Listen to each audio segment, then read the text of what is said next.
Hey there, and welcome back to another episode of the Seeds of Transformation podcast with Dr. Allma Johnson. Today, we are diving into an exciting life changing topic: how AI, or artificial intelligence, is making waves in the world of organ transplants. Whether you're on the transplant waiting list, a transplant recipient like myself, or just curious about how technology is improving healthcare, this episode is for you. So let's get into it. Right now, over 100,000 people are on the national transplant waiting list in the US, and every 10 minutes, someone new is added. That's a huge number of people hoping for a second chance at life. And unfortunately, about 17 people die each day waiting for a match. This shortage of available organs is a critical issue, but AI is helping to improve how we match, monitor, and manage transplants in ways that could save thousands of lives. Let's start by looking at where things are today, and I will list all of my references in the show notes for your viewing if you choose to read further. As I mentioned, the wait for an organ transplant can be long and uncertain, with thousands of people anxiously waiting for a donor. In 2022, there were 42,888 organ transplants performed in the US, which is a record number, but it's still not enough to meet the demand. A big challenge is that even when organs are available, 40% of donated organs don't get used due to concerns of viability. But this is where AI is stepping in to make a difference, helping doctors make better decisions faster about which organs are available and who the best recipient is. One of the most crucial ways AI is revolutionizing transplants is through improved donor-recipient matching. Traditionally, the matching process was based on basic factors like blood type, but now AI can analyze far more data, including immune compatibility and lifestyle factors. This is huge. This is not only going to speed up the process, but it also reduces the risk of organ rejection. And this is so huge, so big, because 10 to 15% of transplant recipients experience organ rejection within the first year. By refining the matching process, AI can help these numbers improve long-term success rates and make life easier for those on the waiting list. AI could potentially improve transplant success rates by as much as 30%. Imagine that. Imagine what that means for thousands of people waiting for life-saving surgeries. I know, for example, myself, during the first few weeks, first month of my simultaneous kidney and pancreas transplant, I received a slight organ rejection that was quickly handled. And it was due to an aggressive medication change. But even with things like this, AI could definitely step in and help doctors manage these things. So AI isn't just helping to match donors and recipients, it's also assessing the quality of donated organs. as I mentioned earlier, only 60% of donated organs are used, which means many potential life-saving donations are discarded. And then there are other reasons into that as well. Maybe the organ isn't healthy enough to be transplanted. However, this is again where AI is helping, is stepping in and stepping up and helping in healthcare. Traditionally, this decision was based on the surgeon's judgment. Now, AI can analyze factors like the length of time an organ has been out of the body and its overall health to give doctors a clearer picture. And again, sometimes outside of AI, it just takes the eyes of an individual who has been there, who's been doing transplant surgeries for a while. So yes, AI is stepping in and helping, but it will never, in my personal opinion, take the place of a human. You know, these things are man-made, but it will never take the place of the surgeon who has gone to school and studied and trained for these types of things. But I'm grateful for these things in technology that are helping right now with organ transplantation. This technology could mean fewer wasted organs for more transplants, reducing the number of people who die each year while waiting for an organ. A number that currently stands at 3,600 for kidney transplants alone. Another area where AI is making a huge impact is in monitoring patients after transplant. One of the biggest risks after transplant is organ rejection. And typically, signs of rejection, this is not all factual, but typically, signs of rejection can take days or weeks to appear. But now, AI can monitor patients in real time using wearable technology like smartwatches, tracking vital signs, and alerting doctors before the situation becomes critical. And this means fewer complications and quicker intervention, which could help transplant recipients avoid serious health issues down the road. For example, 90% of kidney transplant recipients survive their first year and 83% after 5 years. But with AI monitoring, we hope to see even better long-term outcomes for transplant recipients. And I'm using the kidney transplant or the kidney in these examples because it is the most that it is it's the most, for the most, I would say the most people that are most people are waiting for a kidney transplant.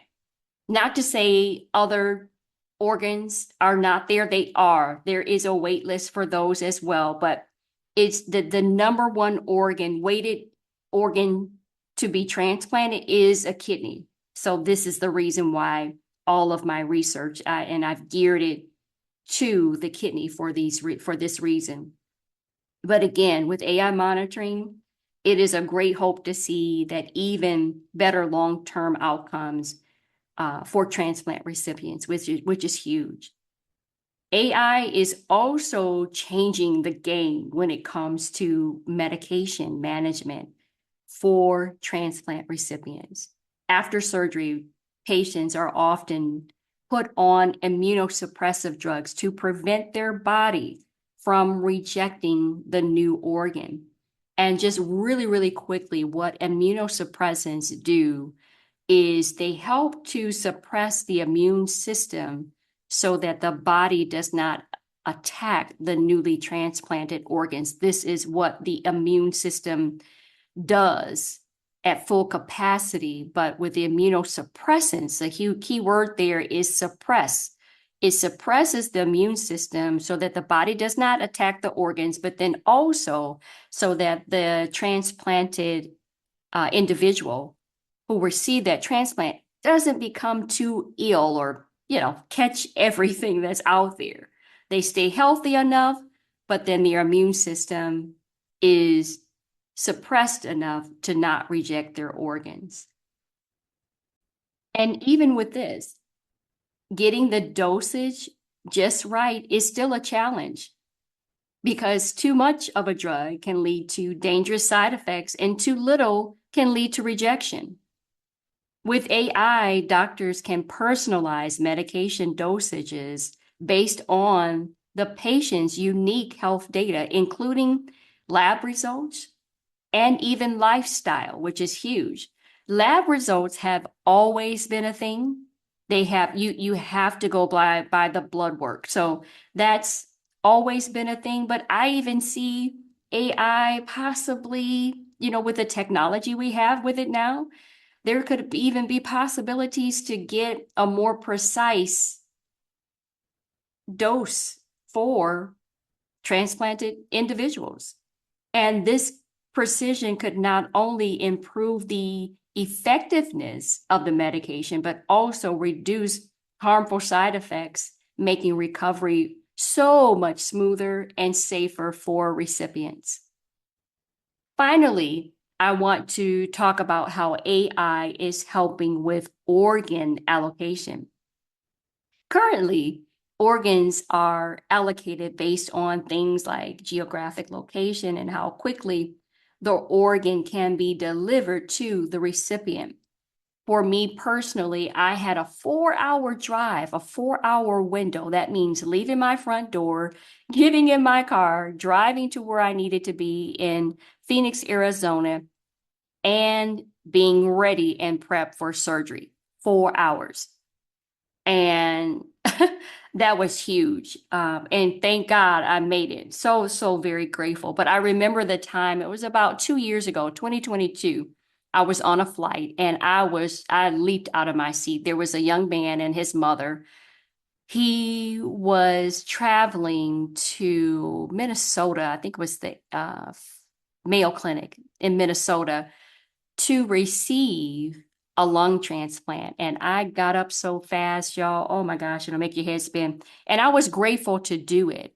And I, walking out, I said, God bless you. And his mother was so excited. He was so excited. I could see the, the weakness in his face. He was really, really struggling, trying to, get down the aisle there to get on the plane and so forth.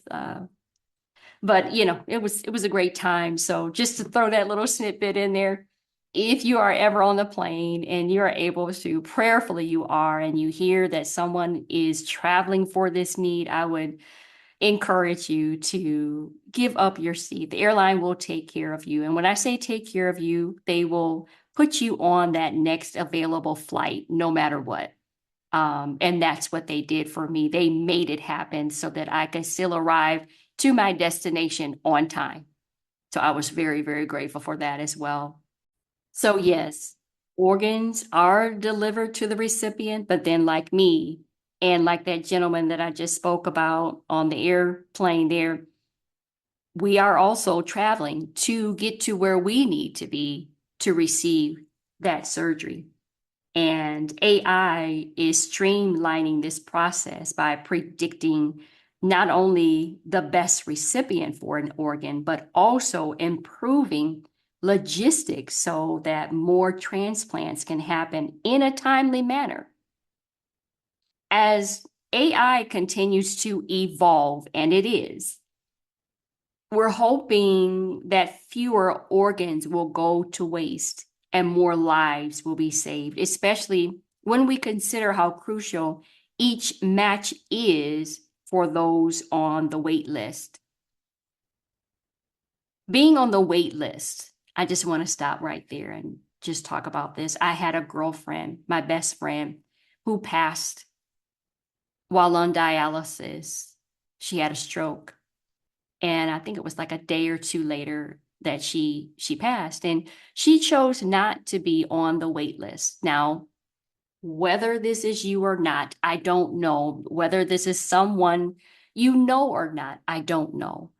Making that decision to be on the wait list, it is difficult. It was difficult for me. And I'm just going to talk about me personally because I asked God, I said, Lord, am I trying to prolong my life if I don't get listed? And then I had the question to the Lord. I said, Lord, because, or if I choose not to get listed, would this be me committing suicide?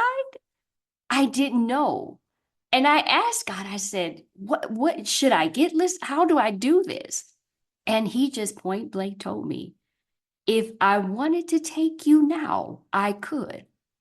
And that just let me know right then and there. Again, it was all in his hands.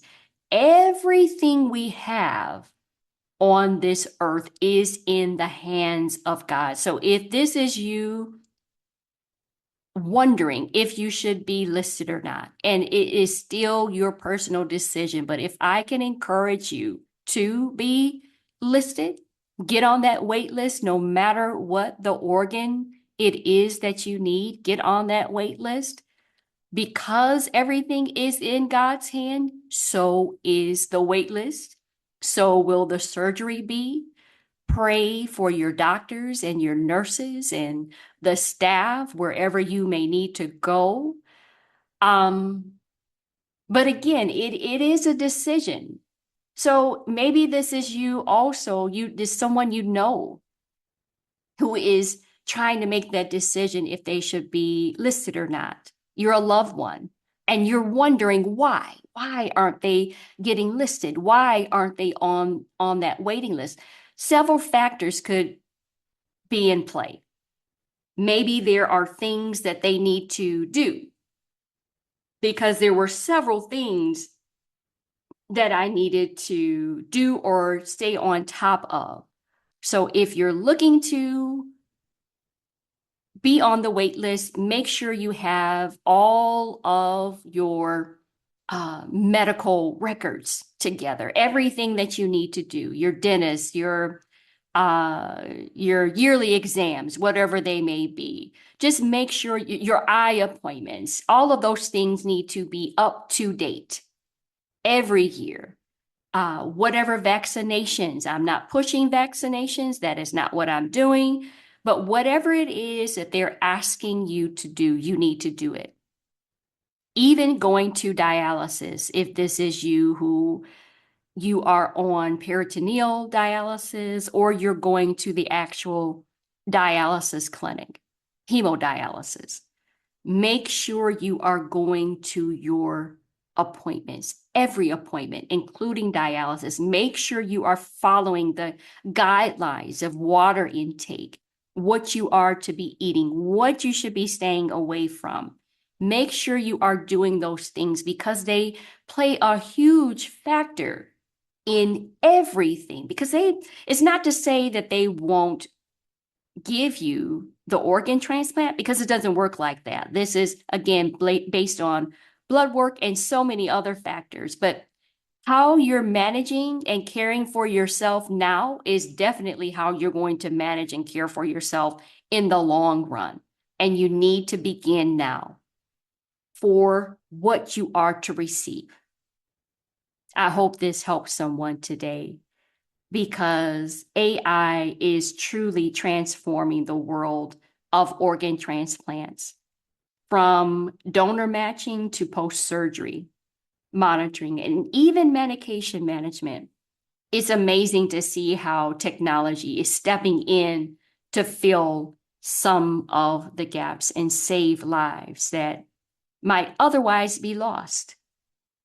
So again, if you're on the transplant waiting list, if you've received a transplant, or if you're working in this field, I would love to hear more about your experiences. Also, if you're someone with expertise in AI or healthcare and would like to be a guest on the Seeds of Transformation podcast with Dr. Allma Johnson, please reach out to me. You will find all of my information and how to connect with me below in the show notes. I'm always eager to explore technology and how AI can bring even more hope to those who are in need. Yes, I have a geeky side to me, and this is it. Listen, thank you for joining me here on the Seeds of Transformation podcast, episode number 37. Stay inspired, stay inquisitive, and as always, keep growing in all things of God.